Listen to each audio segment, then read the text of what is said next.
Does this consider a Buddhist disciple?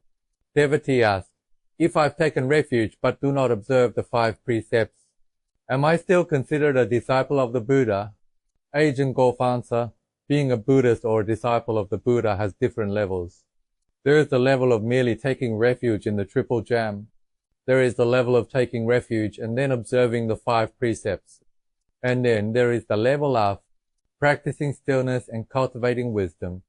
So it goes deeper and deeper, but regardless of the level, one is still considered a Buddhist or a disciple of the Buddha. Difference lies only in the degree of practice. The moment we have faith in the Buddha, Dhamma and Sangha, and take refuge in the Triple Gem, we are already considered Buddhists.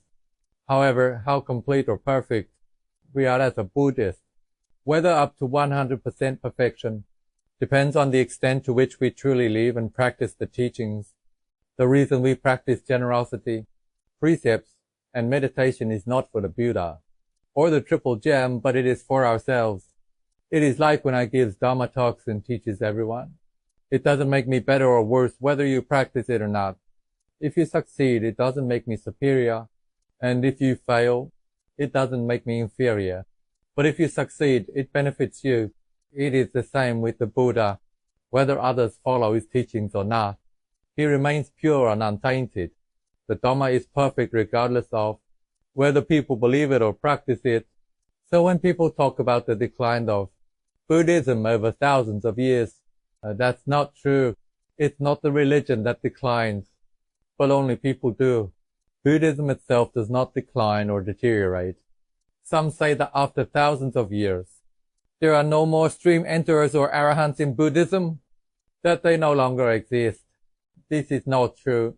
As long as there are people in this world still practicing generosity, observing precepts, and cultivating meditation, noble beings will still exist. For ordinary people who do not believe in Buddhism, do not practice the Dhamma, and do not practice generosity, precepts, and meditation, Buddhism declines in their hearts. For them, it is the degenerate age because the Dhamma has faded in their lives. But for those like us who have faith in the Triple Gem and practice generosity, precepts, and meditation, Buddhism is flourishing within us. The Dhamma has already begun to manifest in us. When I first ordained, I practiced stillness. During those early meditations, I experienced joy. That inner joy and happiness we feel through practice is already a testimony to the truth of the Dhamma. Even with just a little practice, we can experience such profound happiness.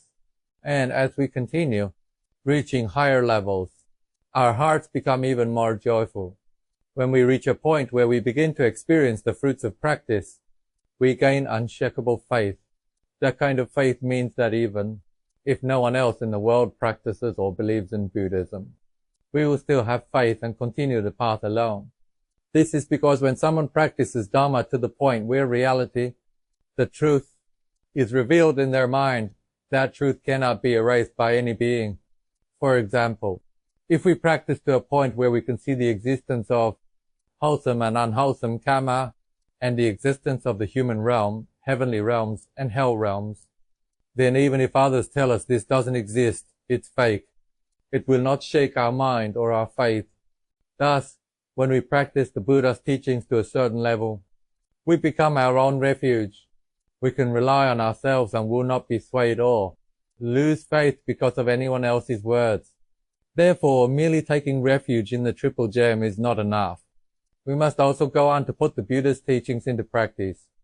That is, after we have taken refuge in the Buddha, Dhamma, and Sangha in our hearts, we must begin to practice generosity, observe the precepts, and then start trying to train in meditation, cultivating both stillness and wisdom. Only then will we develop unshakable and pure faith in Buddhism